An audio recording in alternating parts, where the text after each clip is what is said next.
മനുഷ്യരുടെ ക്ഷമയ്ക്ക് ഒരതിരുണ്ട്.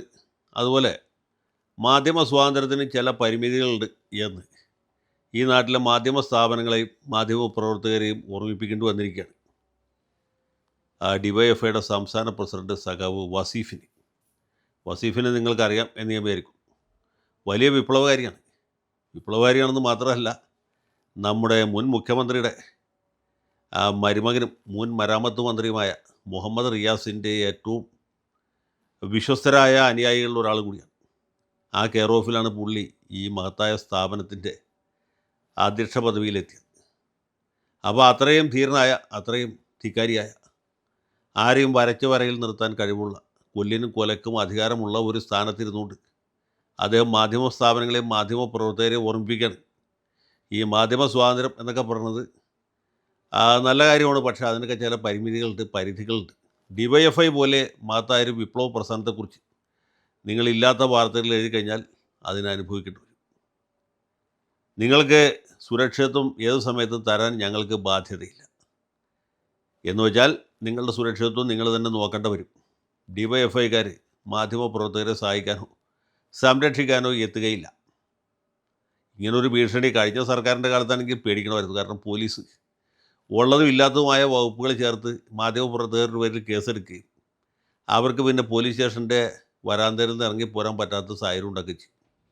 സഖാവ് ആർഷോ എഴുതാത്ത പരീക്ഷ പാസ്സായി എന്ന വാർത്ത റിപ്പോർട്ട് ചെയ്ത ആ മാധ്യമപ്രവർത്തകരുടെയും മാധ്യമ സ്ഥാപനത്തിൻ്റെയും കാര്യം ഓർമ്മയില്ല.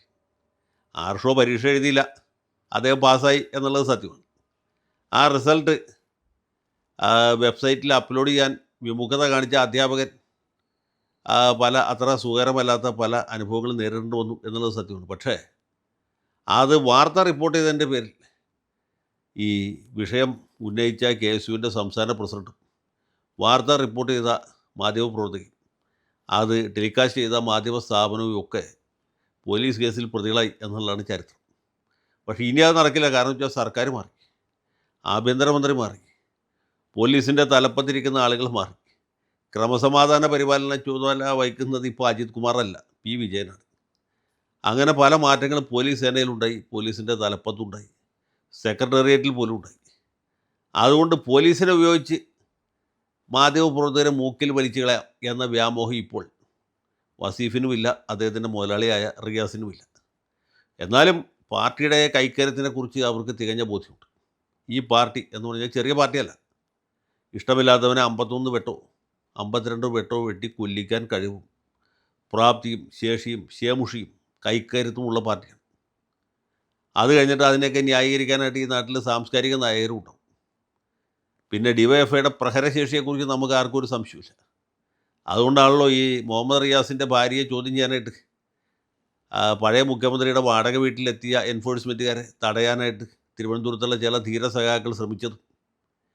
പിന്നെ ഇഷ്ടിക കൊണ്ട് ഇവർ വന്ന കാറിന് നേരെ ആക്രമണം നടത്തിയതും ചില്ലടിച്ച് പൊട്ടിച്ചതും. ഇപ്പോൾ അതിൽ പലരും ജാമ്യം കിട്ടാതെ തിരുവനന്തപുരത്ത് ഉണ്ട കഴിച്ച് ശരീരപുഷ്ടി വരുത്തിക്കൊണ്ടിരിക്കുന്നു.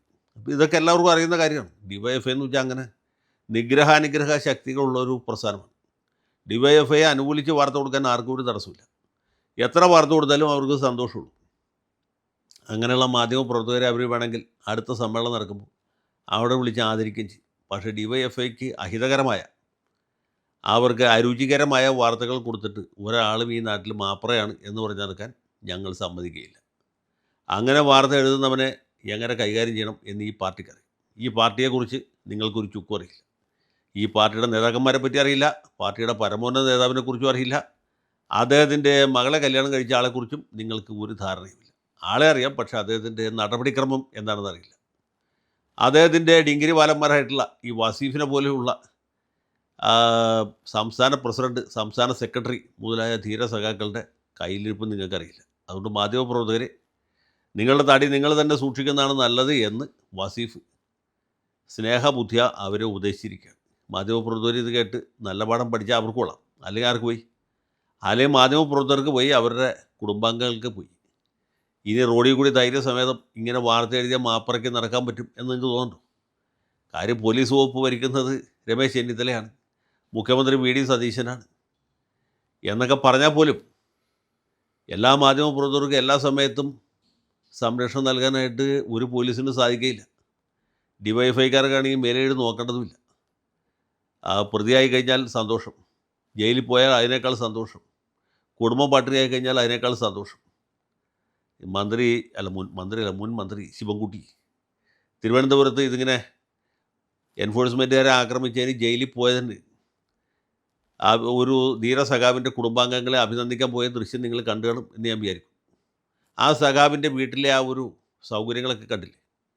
എത്ര ഗംഭീരമായ വീടാണ് അദ്ദേഹത്തിൻ്റെ. ആ വീട്ടിൽ എന്തൊക്കെ സൗകര്യങ്ങളാണുള്ളത്. ഏതാണ്ട് ഷാജഹാൻ ചക്രവർത്തി പണി കഴിച്ച ആ ചെങ്കോട്ട പോലെയോ അല്ലെങ്കിൽ അദ്ദേഹത്തിൻ്റെ ദിവാനി ഖാസ്, ദിവാനി ആം എന്നൊക്കെ പറഞ്ഞ പോലെയുള്ള ഒരു വീടാണ് അവിടെ. കോഹിനൂർ രത്നം പതിച്ചിട്ടില്ല എന്ന് ഒഴിച്ചാൽ അത്ര സൗകര്യമുള്ളൊരു വീട്ടിലെ ചെറുപ്പക്കാരനാണ് ഈ വീണയ്ക്കെതിരെ നടപടിയെടുക്കാൻ വന്ന എൻഫോഴ്സ്മെൻറ്റുകാരെ തുരത്താൻ വേണ്ടി പോയത്. അത് ഇപ്പോഴും ജയിലിൽ കിടക്കുകയാണ്. അദ്ദേഹത്തിൻ്റെ വീട്ടിൽ റേഷൻ മേടിക്കുന്ന ആരാണെന്ന് നമുക്കറിയില്ല.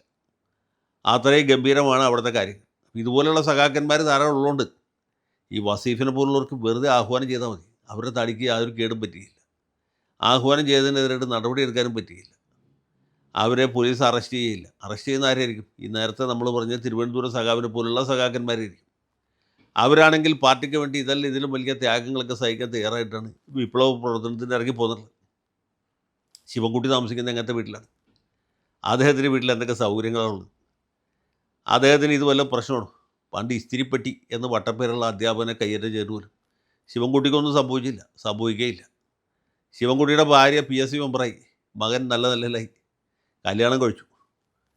അതൊക്കെ നല്ല കാര്യങ്ങൾ തന്നെയാണ്. പക്ഷേ പാവപ്പെട്ട ഇതുപോലുള്ള കുറേ സഖാക്കന്മാരുണ്ടല്ലോ, ഈ ദിവാനി ഖാസിലും ദിവാനി ആമിലും ഒക്കെ താമസിക്കുന്ന, അല്ലെങ്കിൽ വേഴ്സായി പാലസിനെ വെട്ടുന്ന വീടുകളിൽ താമസിക്കുന്ന സഖാക്കന്മാരുണ്ട്. അവരുള്ളിടത്തോളം കാലം ശിവൻകുട്ടിക്കും പേടിക്കണ്ട, വിജയൻ സഖാവിനും പേടിക്കണ്ട, വസീഫിനും പേടിക്കണ്ട, അദ്ദേഹത്തിൻ്റെ മുതലാളിയായ നമ്മുടെ റിയാസിനും പേടിക്കണ്ട. ധൈര്യസമേതം ആഹ്വാനം ചെയ്താൽ മതി. ആരെ വേണമെങ്കിൽ തല്ലുകയോ കൊല്ലുകയോ മുട്ടുകാലിൽ തല്ലി ഓടിക്കുകയോ എന്ത് വേണമെങ്കിൽ ചെയ്യാൻ പാർട്ടിയുടെ ധീര സഖാക്കളുണ്ട്, വിപ്ലവകാരികളുണ്ട്. ഒന്നും പേടിക്കാനില്ല. ധൈര്യത്തോടെ മുന്നോട്ട് പോകും. എണ്ണാമെങ്കിൽ എണ്ണിക്കോ, പിന്നെ കള്ളം പറയരുത്. അതാണ് നമ്മുടെ മുദ്രാവാക്യം.